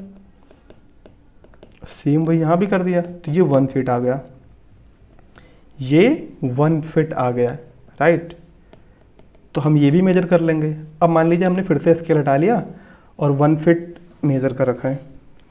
अपने पास ये मार्किंग है 1 फीट की, है ना। अपने पास ये मार्किंग है 4 फीट की, है ना। एक स्केल है 7.5 फीट, है ना। एक स्केल है 3.25 फीट, राइट। तो अब देखिए, अब हम अगर इसको मतलब अगर हम 7.5 फीट को इसके ऊपर रखते हैं यहाँ पे तो क्या आएगा, या तो 1 फीट मेजर कर लेंगे क्योंकि 1 फीट ऑलरेडी मार्क्ड है, या तो 7.5 फीट कर लेंगे मेजर क्योंकि 7.5 फीट का तो ये स्केल है, या तो कितना कर पाएंगे 7.5 फीट माइनस 1 फीट। अगर 7.5 फीट वाले रखते हैं, ऐसे मान लीजिए एंड मैच करा दिया, ये डिस्टेंस कितना हो जाएगी 6.5 feet, that is 7.5 feet minus 1। But ये तो बहुत ज़्यादा है ना, हम तो 3.25 फीट तो पहले ही मेजर कर रहे थे स्केल से डायरेक्टली, देन 1 फीट तक मेजर कर चुके हैं। 1 फीट की मार्किंग है हमारे पास, तो 1 फीट से ऊपर कुछ भी हो तो बेकार है, हमें मिनिमम निकालना था, राइट। तो हम क्या करते हैं, एक काम करते हैं कि 3.25 फीट वाले को रखते हैं, एक बार देखते हैं। ये अपना है 1 फीट का, ये मान लीजिए है 3.25 फीट वाला, तो ये डिस्टेंस कितनी आ जाएगी 2.25 फीट। ये डिस्टेंस 2.25 फीट आ गई ना, ये 1 फीट थी, ये 2.25 फीट आ गई। तो अब बताइए अब कितने मेजर कर सकते हैं हम, अब 2.25 फीट भी मेजर कर सकते हैं। बट अब बताइए कि 1 फीट से नीचे जा सकते हैं क्या, बिल्कुल नहीं जा सकते हैं। अब बताइए 1 फीट से नीचे कोई भी कुछ भी सोचे कैसे जाएंगे। हमारे पास या तो 7.5 फीट वाली स्केल है भाई, तो 7.5 फीट वाली स्केल से 7.5 फीट मेजर कर सकते हैं, या इस मार्किंग से मैच कराएं तो ये कितना था 4.25 फीट। तो इस मार्किंग से अगर 4.25 फीट वाले से मैच कराते हैं तो हम 3.25 फीट मेजर कर पाएंगे, और 4 फीट का तो है ही है और 7.5 फीट का तो स्केल है। पर 3.25 तो ऑलरेडी दिया हुआ था स्केल, उसी से हमने निकाला था, तो वो क्यों मेजर करने जाएंगे, वो करना होगा तो स्केल से ही कर लेंगे। तो यानी कि 7.5 फीट का इससे कॉम्बिनेशन बेकार है, इससे भी बेकार ही है। इससे 7.5 कर लेंगे, 1 फीट कर लेंगे और इनका डिफरेंस 6.5 फीट कर लेंगे, ये भी बेकार है। अब 3.5 फीट वाली को इस पर पुट करते हैं, 4.5 वाली पे अगर पुट करेंगे 3.25 वाली को तो कितना आएगा 1 फीट, वो तो हम निकाल ही चुके हैं मिनिमम। बाकी तो 4.25 फीट, 3.25 फीट बेकार है। देन 3.25 फीट वाली को 1 फीट वाले पे पुट किया हमने, तो कितना आता है, एक तो 1 फीट जो कि पहले से मार्किंग थी, अब तक मिनिमम वही चल रहा है, 3.25 फीट जिसकी स्केल है, देन 2.25 फीट आया इनका डिफरेंस। अब देखिए इनका डिफरेंस जो है इस मार्किंग से ज़्यादा हो गया, तो अब जब डिफरेंस मार्किंग से ज़्यादा हो गया तो आपको ये दिख रहा है ना आगे नहीं बढ़ सकते इससे, राइट। आगे कैसे बढ़ोगे बताओ आप। अब ये 2.25 फीट की अगर आपने मार्किंग बना ली तो क्या करोगे, बड़ी स्केल से तो बहुत ज़्यादा आएगा, छोटी स्केल भी अगर लोगे तो फिर से ये मार्किंग अपनी अगर 2.25 फीट की है तो फिर से ये 1 फीट आएगा, फिर 1 फीट वाला लोगे मार्किंग, फिर ये स्केल लगाओगे, फिर 2.25 फीट आएगा, है ना। वो तो वही लूप चलता रहेगा, राइट। तो आपको ये समझ आ रहा है 1 फीट अपना मिनिमम अचीव हो गया। तो जब भी ऐसे प्रॉब्लम है तो पहली बात तो करते ऐसे हैं, वो तो ठीक है। स्टॉप कहाँ पे करना है, या तो आप ऐसे इटरेशन कर लीजिए और जब ऐसा हो जाए कि मार्किंग से बड़ा आ रही है, जैसे कोई पर्टिकुलर मार्किंग है, नेक्स्ट इटरेशन में उससे बड़ी आ रही है सारी मार्किंग। अब सारी मार्किंग कैसे करेंगे, जैसे मैंने अभी किया था कि 7.5 फीट को लिया, इसमें डाला, सब में डाला, देन 3.25 फीट को लिया, उसको इसमें डाला, राइट। और सारा देखा कि कितने कितने कॉम्बिनेशन बने, 3 बने सब में। अगर आपकी आपकी इटरेशंस में प्रीवियस वाले से बड़ी आ रही हैं मार्किंग, तो समझिए जो प्रीवियस वाला था वही मिनिमम है। या ऐसे कह लीजिए अभी जो मार्किंग आई है नेक्स्ट वाले में उससे ज़्यादा आ रही है, अगर मतलब उससे कम नहीं आ रही, ज़्यादा भी आएगी कम भी आए तो कम वाला ले लेंगे। बट अगर जितनी आ रही सब ज़्यादा ही है उससे या उसके इक्वल हैं, तो जो अभी नेक्स्ट वाली है, मतलब जो अभी प्रेजेंट वाली है, वही मिनिमम है, राइट। ये तरीका है इसका करने का। या दूसरा ऐसा समझ जाइए कि मतलब दूसरी लैंग्वेज में अगर बोलें तो क्या बोल सकते हैं कि बस इतना देखना है कि हमें छोटी वाली स्केल को छोटी वाली मार्किंग से जब भी कंपेयर करेंगे तो अगर नेक्स्ट मार्किंग प्रीवियस मार्किंग से बड़ी आ रही तो स्टॉप कर देंगे। या छोटी मतलब वो आप याद रखिए ना याद रखिए कोई नहीं, सब सारी कॉम्बिनेशन भी देख लो, आपको ये तो दिख ही जाएगा कि छोटा निकालना है तो छोटी वाली स्केल ही ज़्यादा यूजफुल होगी। अब अगर एक मार्किंग जैसे 1 फीट की कर ली तो उसको बड़ी वाले स्केल से कंपेयर करके क्या करोगे, 6 फीट का आएगा, राइट। तो हमको पता चल गया कि मिनिमम कितना 1 फीट है, तो 1 feet is the right answer. ठीक है, so that's all for today, see you in the next lecture.